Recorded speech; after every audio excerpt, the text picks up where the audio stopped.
estado estacionario, bueno, el punto de la Golden Rule. O sea, claro, o sea, porque vas a tener delta más n más k, más x, perdón, más x, ahí también. Pero por ejemplo, el gráfico sí sería... El gráfico es igual, porque lo único que le añades es otro término a la suma, pero eso es una función lineal. Y a sería a t. O sea, no, aquí no haría a, iría alfa. A estaría fuera. Estaría fuera, ¿por qué? Porque tú lo que tienes es que k está sobre L y A. Exacto, tienes que es esta interpretación. Eso es, sobre L, por unidad eficiente de trabajo. Es eso. Y eso sí que es constante, porque tienes alfa, delta, n y x, que son términos constantes. Nosotros consideramos que su ritmo de variación es esa. No cambia mucho respecto a t, es un valor único.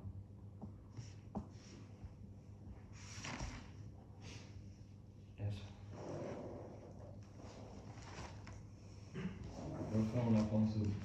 Partiendo del hecho de que la mayoría de hogares no ahorran, ¿cómo se reflejaría eso en el modelo? Con una tasa de ahorro nula. Claro, ¿qué sucede? En el modelo tú estás considerando que, o sea, no tienes dos tipos de hogares, tienes un hogar promedio. En Ramsey tú tienes un hogar promedio y en definitiva lo que estás considerando es que ese es un parámetro único, ¿no? Es un valor dado. No hay hogares que pueden cambiar y otros hogares que... porque eso te implica a tener... O sea, ¿por qué se produce esa distorsión en la capacidad de ahorro? Probablemente ahí tengas que discriminar por tipo de trabajador o por dotación de activos que le das inicialmente a cada hogar. Entonces, la función de utilidad es una función de utilidad única, no es una agregación de diferentes niveles de utilidad. Por tanto, el S también es eso.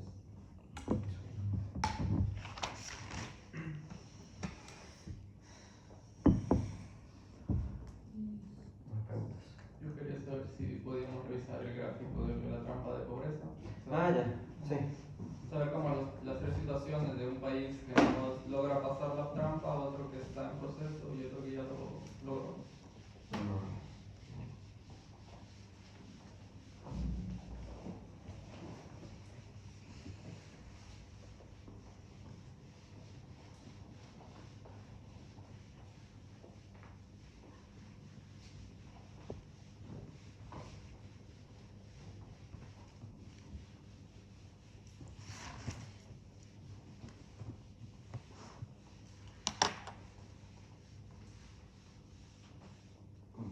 Nosotros teníamos que la trampa de la pobreza era una situación donde había una economía que era de bajo nivel de progreso tecnológico, por tanto esto se movía a y aquí estaba esta otra y pasar de siendo B mayor que A, es decir, el progreso tecnológico en B es mayor que el progreso tecnológico en A. El punto está en que transitar de A a B tenía un coste, y ese coste, el coste de transitar de A a B, estaba expresado en términos de unidades de trabajo. ¿Vale? Entonces era B por N. Cuando nosotros calculábamos eso en términos per cápita, quedaba la función así. ¿Qué sucede? Nosotros calculábamos aquí, porque lo que estamos interpretando es de nuevo un proceso de convergencia incondicional. O sea, es decir, todas las economías se localizan a lo largo de la función de producción. ¿Vale? Entonces, decíamos, vale, ¿qué sucede cuando estamos justo en el punto límite, ¿no? Donde transitas de A a B, o el punto de indiferencia. Entonces, esto implicaba que se igualasen las dos y pudiésemos calcular de ahí el valor de K. Nosotros si operamos, aquí nos queda A menos B, T elevado a alfa igual a menos B, y al final K va a ser igual a B partido de B menos A partido de 1 entre Ahí está. sí, No solo es uno entre alfa. 1 entre alfa. Así tengo yo la fórmula. 1 entre alfa. Entonces esto es lo que se considera como el capital de transición. ¿Ya? ¿Qué sucede? Bueno, nosotros cuando lo dibujábamos, o sea, graficábamos esta cuestión, teníamos que, viéndolo en términos de crecimiento, ¿vale? En términos de crecimiento, por tanto aquí aparecía el valor de K.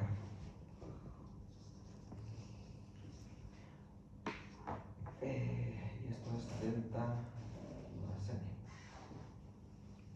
¿Vale? Entonces, K en crecimiento, que es lo mismo que decir, recuerden, alfa por esto es igual a el crecimiento de I, ¿no? Eso lo habíamos visto. Entonces, tú tenías que IA se comporta de esta forma, ¿no? La lógica del propio modelo, ¿no? Esto es S por F de K entre K, siendo F la función que determina IA, ¿no? Es S por IA entre K. ¿Ya? Eso. Entonces, ¿qué sucede? De repente por aquí está la otra, que pega el salto, ¿no? Que es S por IB entre K de B. Y decíamos que, claro, si esto es una función continua, aquí hay un punto donde se transita hacia, ¿vale? Este de acá era el K, que es el punto límite, ¿no? Este es este. Ese de ahí. El punto está en que, si ya estamos aquí, o sea, en definitiva tenemos que pensar que la función de producción tiene dos tramos, ¿no? Tiene un tramo donde se comporta IA cuando K es menor que esto, y tú tienes que, estás en IB cuando K es mayor o igual a ese valor de K. ¿Qué pasa? Aquí hay ese es inestable. Aquí hay un espacio donde tú tienes que hay economías que han invertido en la tecnología AB, pero están experimentando un proceso de decrecimiento. ¿Por qué? Porque la inversión está por debajo de la depreciación. O sea, la inversión por unidad de capital físico per cápita está por debajo de la depreciación, lo cual te empuja hacia este estado estacionario. Entonces, al final, estás en un estado estacionario bajo, a pesar de haber invertido, a pesar de haber aumentado, haber hecho el esfuerzo de asumir este coste. ¿Qué sucede? Que tú tienes que llegar a pegar el impulso por encima de este K. Y a partir de ahí sí que situarte en un espacio donde tiendes a converger hacia ese estado estacionario. lo que yo les comentaba era esto, ese tramo. Ese tramo es súper interesante, que en definitiva lo que nos está diciendo es que hay rendimientos marginales crecientes, no en la función de producción. ¿Y eso que debiera de implicar? Muy probablemente, y eso no lo definimos en el modelo, pero B tenga algún tipo de impacto en este espacio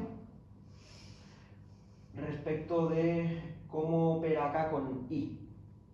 O sea, y el aporte que genera la acumulación de K en I. Recuerden que la elasticidad es alfa, ¿no? Entonces alfa es, lo habíamos visto antes, el crecimiento de I sobre el crecimiento de K. En este tramo, particularmente hasta acá, tú tienes que hay un proceso de aceleración de la producción a medida que aumenta K, lo cual te lleva a la situación de rendimientos marginales crecientes. O sea, te lleva a que I crece más rápido de lo que lo hace K. Luego ya eso cambia. Eso ya cambia. Y es porque esto tiene algún tipo de efecto sobre cómo entraría acá dentro de la... O sea, altera el poder productivo de K. Pero no lo definimos dentro del modelo. Es eso. Erika, ¿alguna pregunta aparte de...? O sea, ese es el modelo, ¿no? No sé, ahí la duda o la pregunta o alguna reflexión que tengas adicional. Entonces, en el punto, o sea, por más que en esa área alfa sea mayor a 1, o sea, siempre tienen que llegar a un punto que salten de ese nivel de K per cápita, si no, siempre van a regresar.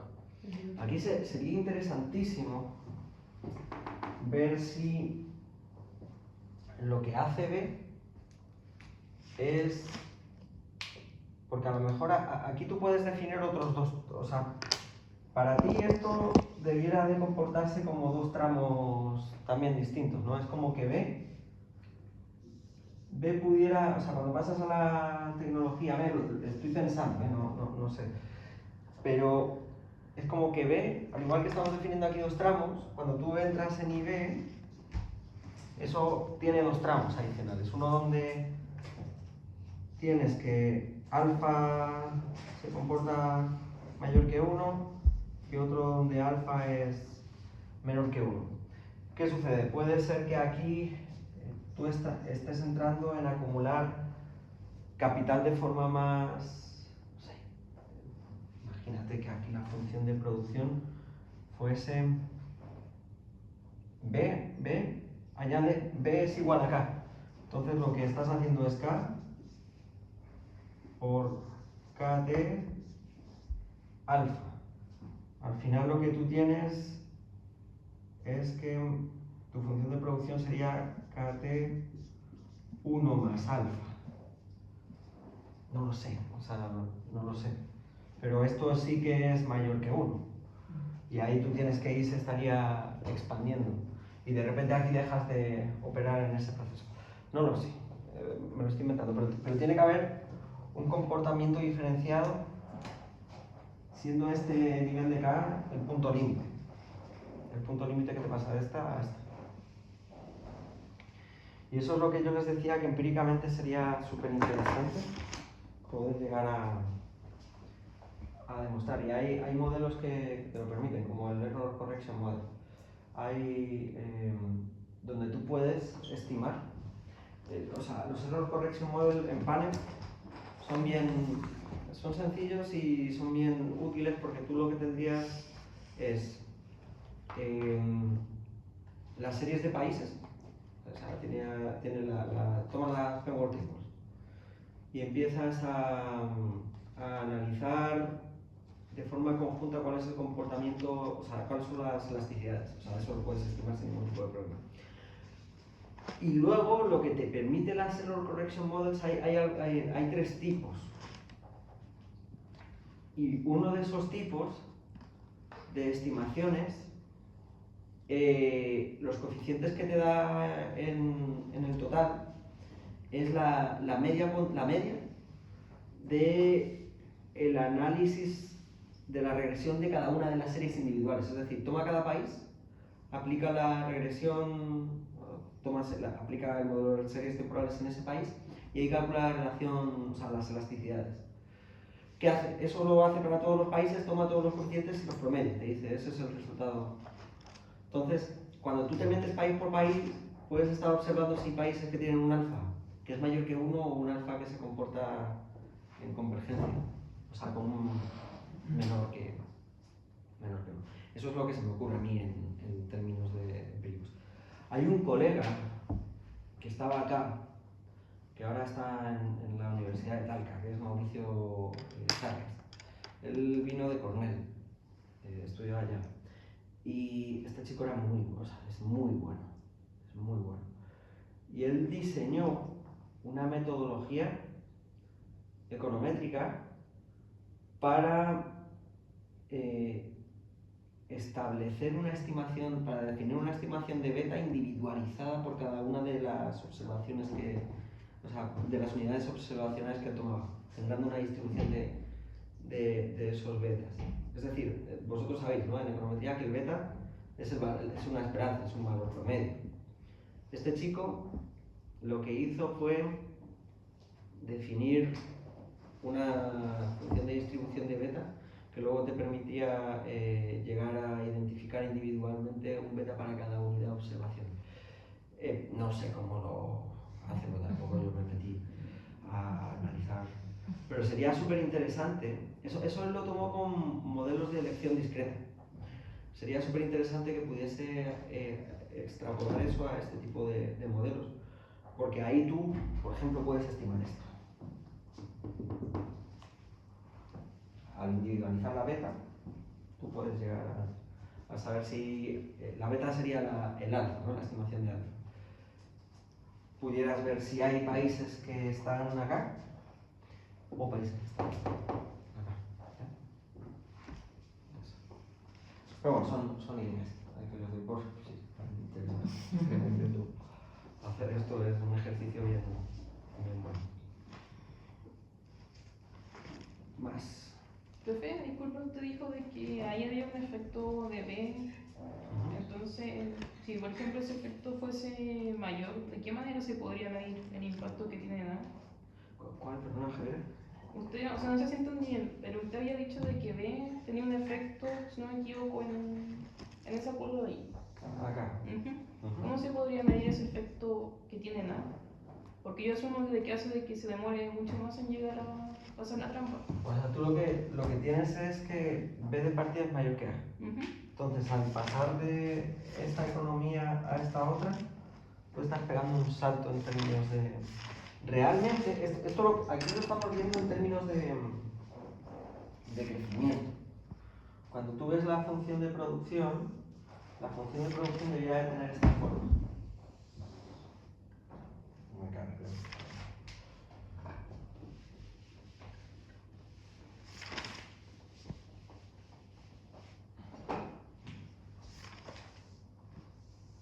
Tienes IA. Este sería el K de transición. Pega un acelerador. Y ahí se comporta luego.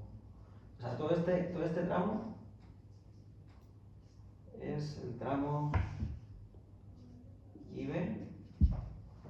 Y todo este tramo es el tramo IA. Eso es IDT.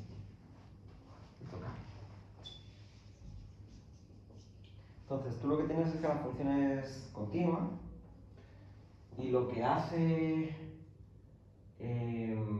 imagínate que la función de producción de A continuase, ¿no? O sea, no tuviese ese tramo. Esto seguiría por ahí. Lo que está sucediendo es que para este nivel de K, si solo tuviésemos IA, el nivel de producción estaría ahí. Sin embargo, por el impacto de la productividad total de los factores, por la mejora de esa productividad total de los factores, sube el nivel de I a ese nivel, ahí toda esta distancia simplemente por el hecho de que estás operando con la nueva tecnología. Ah, ya. No sé si... Entonces esto sería la función, ¿no? Bueno, la función de K. La diferencia, como te digo, o sea, tiene que ver con que B es mayor que A. No sé si respondo a tu pregunta, Javier. Creo que sí. ¿Crees que sí? Creo que sí. Pero que vuelve a plantearla, a ver si teniendo esto en mente. Pero que tu duda era. Se supone de que B tiene un efecto en A. O sea, B tiene un efecto en I. O sea, ni, perdón. Pero, o sea, A y B son la productividad total de los factores. Entonces, ¿qué sucede? Que A solo opera cuando tienes un nivel de K que es menor a este.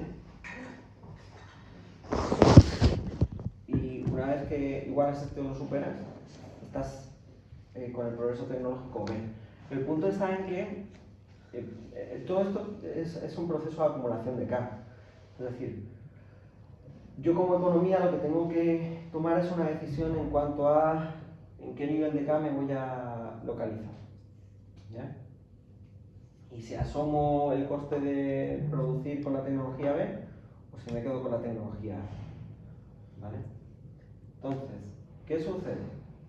Que si nosotros nos llevamos aquí la inversión debería de tener también esa forma, ¿no?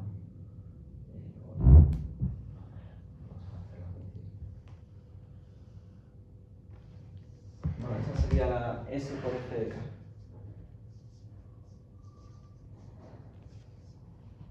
Tienes el...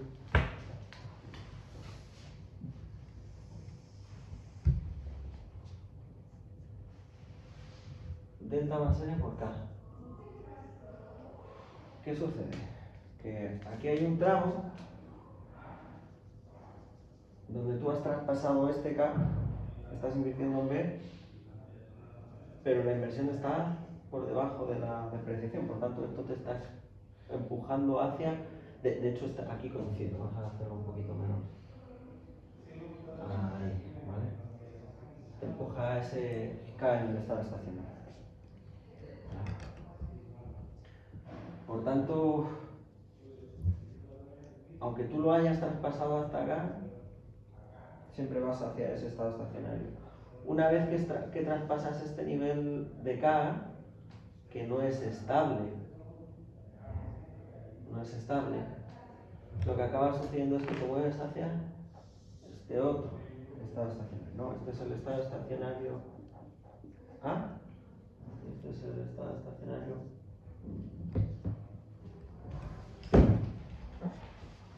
Por tanto, aquí operas en todo este tramo es con A, en todo ese tramo es con B. El punto es que el hecho de haber asumido B no es suficiente si no llegas a traspasar este nivel de K. Entonces, hasta ahí los países no pasarían la trampa de la pobreza. Eso es la trampa de la pobreza, exacto. Esto es la trampa de la pobreza. Tú te asumes la tecnología B, pero tienes tan baja capacidad de acumulación de capital que eso te empuja de nuevo hacia la situación inicial. Entonces no eres capaz de traspasar ese... realmente es como si estuvieses operando en el nivel de producción. Eso. Y para que pudiera pasar en ese país la trampa tendría que considerar también en su costo, ¿cierto? ¿O no? Claro, tú tienes que ahí está operando el menos B también. El menos B de allá. Sí.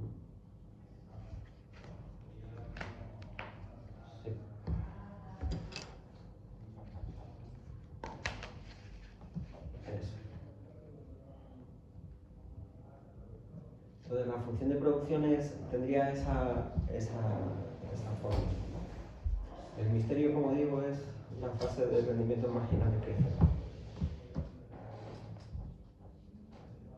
Profe, esa situación allí se presenta en países que no tienen la capacidad de generar transformaciones tecnológicas, avances, sino que copian de otros países y una vez... O sea, en ese espacio lo que nosotros estamos considerando es que tú tienes la capacidad de situarte en B o en A, asumiendo un coste, ¿no? Que es B por L. El punto está en si tu capacidad de acumulación de K es suficiente para traspasar el K estrella. Para sostenerlo. Para transitar de un estado estacionario A a un estado estacionario B, donde evidentemente ahí es donde está la diferencia, ¿no? En términos de inversión y también evidentemente en términos de producción. Por eso podríamos decir que se presenta en países que no que producen tecnología, sino que la compran o la Aquí, en el modelo, transferencia de tecnología. tú lo que estás haciendo es que A y B es exógeno, o sea, no viene determinado por ti, son unas constantes. Tú lo que puedes hacer, entiéndelo así, igual que lo que estás comentando, de que lo compras. El punto está en que a veces el esfuerzo por comprarlo no te permite, o sea, que el hecho de que lo compres no te lleva a que des el salto. Y ahí necesitas un nivel de acumulación de capital con apoyo exógeno, que el tema este de la idea internacional de desarrollo y todo eso. Entonces este modelo solo tiene sentido si A y B son constantes. Entonces ya se toma la idea de que la tecnología puede variar con el tiempo, ya no. Es que cuando tú consideras en los modelos que A y B dejan de ser constantes y los puedes modelizar, ahí tú entras ya en una lógica inclusive de divergencia. Esos son los modelos de crecimiento endógeno. Eso es Romer. Romer es un modelo de crecimiento endógeno donde lo que está definiéndose es una función para la variación de A. O sea, una función que determina, que depende de la innovación, capital humano. Eso. Y además, A, para Romer, es un sector intermedio que provee un insumo a la producción final. Entonces, tú tienes que la economía se mueve entre la producción final y la producción en A. Y uno que modele el crecimiento con base en la mano de obra. El crecimiento, pero con base en la mano de obra. O sea, no en el capital, no en la tecnología, sino en el aumento de L. Que L esté determinado de forma endógena. Pues que el crecimiento se deba, así como en el capital, no en el capital, sino en el trabajo. Sí. No, ahí, esos modelos yo no los conozco. Probablemente esos modelos ya entren más en el tema demográfico, en el tema de cómo va creciendo la población en función del crecimiento económico. Yo esos modelos no los he trabajado. O sea, pero existen, ¿eh? O sea, que tampoco diría que es algo que no hay. Sí que existen. De todas maneras, todo aquello que se tiende a ver en términos de crecimiento de L es eso, analizar tasas de fertilidad. Hay un Microeconomic Household Model que habla del tema de la incorporación de la mujer al mercado de trabajo y cómo eso genera un coste de oportunidad entre el cuidado del hijo o en la dedicación al mercado laboral, porque el coste de oportunidad aumenta cuando hay más oportunidades para las mujeres en el mercado de trabajo. Entonces, en economías poco desarrolladas, la mujer tiene un rol más en el hogar, cuidado del hogar, cuidado de la familia, pero en economías más desarrolladas, el rol de la mujer entra ya también a meterse dentro del sistema productivo y eso impacta en I, impacta en L por el crecimiento poblacional. Entonces no se ha seguido afianzando la idea de Malthus. De tratar de de pensar que los recursos son finitos y que en algún minuto esto, por la expansión poblacional. Hay, o sea, la idea, aquí nosotros damos cuenta que la Tierra no está siendo un factor límite. O sea, en un principio, lo que tú tienes es que la función de producción estaba definida por K, L y T. T es el factor Tierra. Malthus, no sé si Malthus, pero modelos así que consideren que hay una explotación de un recurso que se puede agotar, eso existe y se suele asociar a países extractivistas como este, como Chile, donde tú tienes que, tu modelo productivo depende de la explotación minera y la minería tiene un proceso de agotamiento. Entonces, Stiglitz tiene algún modelo interesante, Stiglitz, un paper de los 70, 80,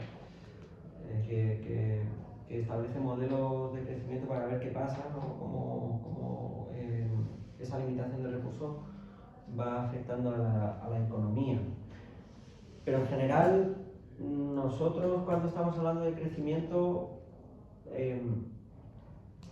es como si creyeses que la tecnología es capaz de sobrepasar TT, no entra como límite. Entonces, no supone un problema a largo plazo por sobrepoblamiento.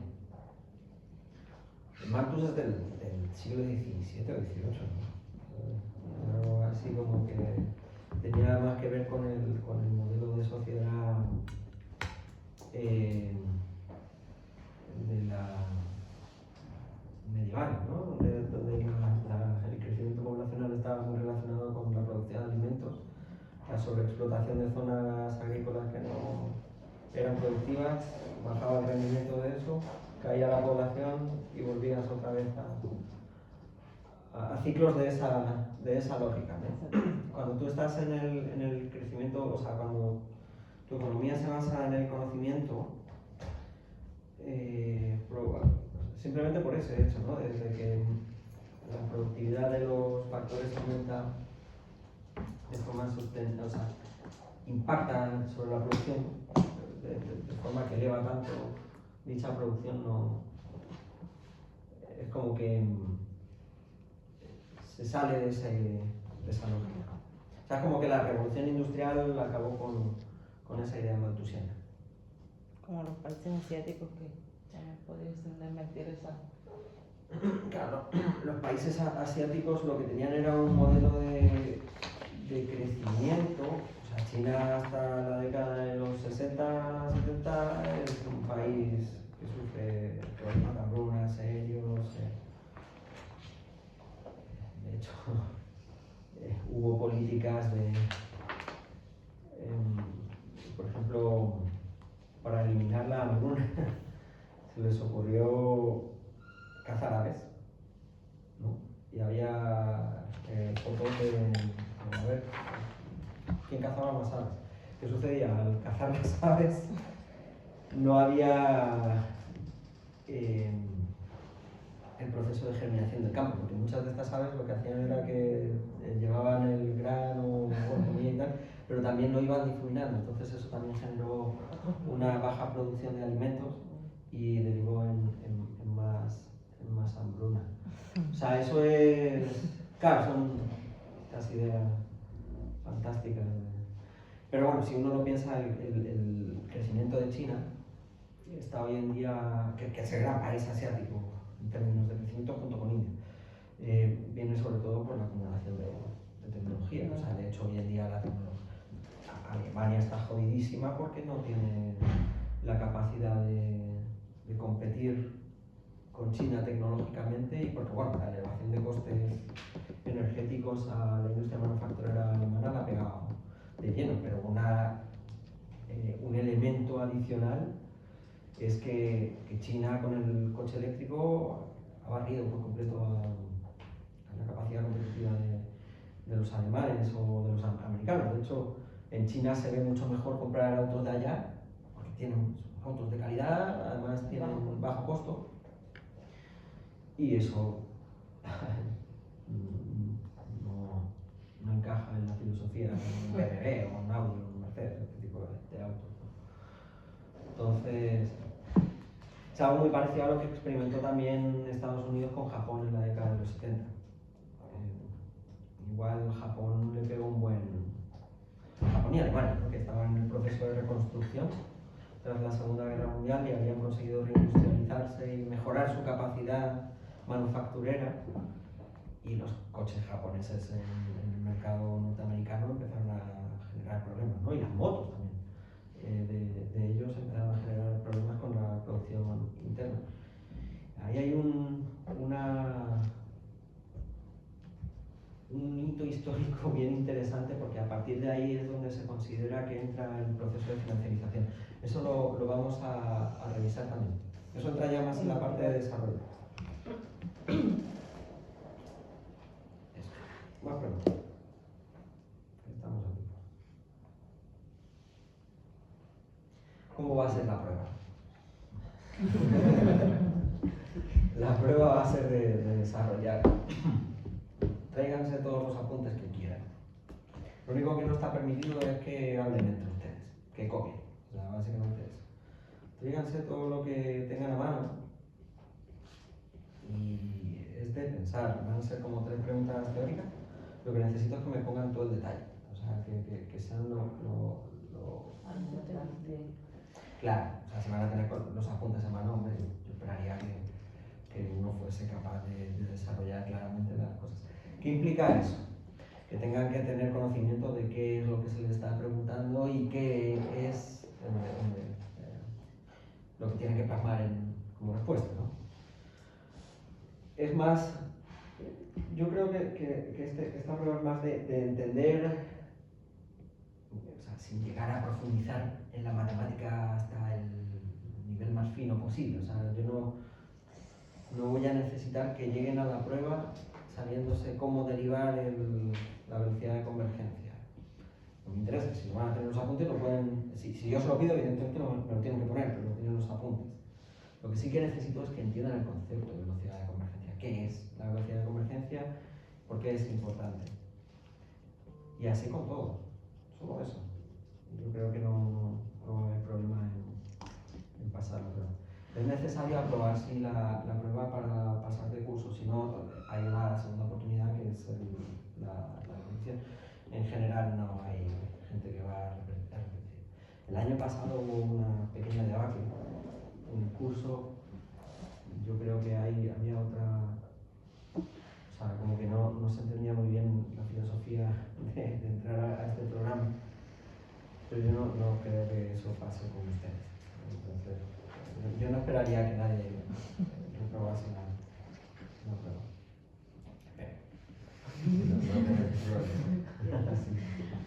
Eso.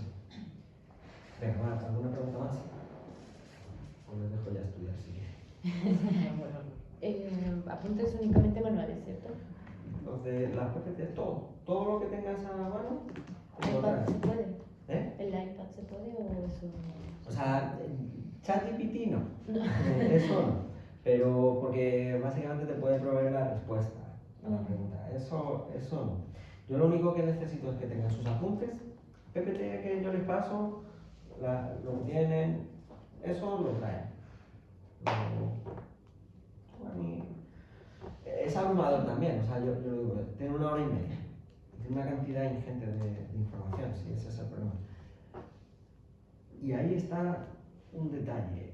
Ustedes el día de mañana, cuando acaben este programa, hagan sus doctorados y tal, se van a dar cuenta que son más gestores de información que otra cosa. Van a tener todas las herramientas posibles para llevar a cabo los análisis que tienen que hacer, ¿sabes? Pero inicialmente tienen que encontrar la mejor información posible. Y eso implica buscar fuentes, revisar, quedarse con lo que importa, separar el grano de la paja. Ese es el punto. La prueba es algo muy parecido. Van a tener una cantidad ingente de información y yo les voy a preguntar por algo concreto que van a tener que pensar. El punto está en cómo separan ustedes el grano de la paja para que en definitiva la respuesta sea la correcta. o sea lo suficientemente convincente para sacar la mejor nota. Eso. ¿Será en este salón? En este aula. Sí, aquí lo vamos a hacer. Sí, sí, no tiene sentido que nos movamos a otro sitio si está en la sala de clase. O sea, yo confío en que si tú estás ahí, Reina, con tus alumnos. Si estaba ahí al lado, no va a tocar. O al revés, ¿no? Entonces,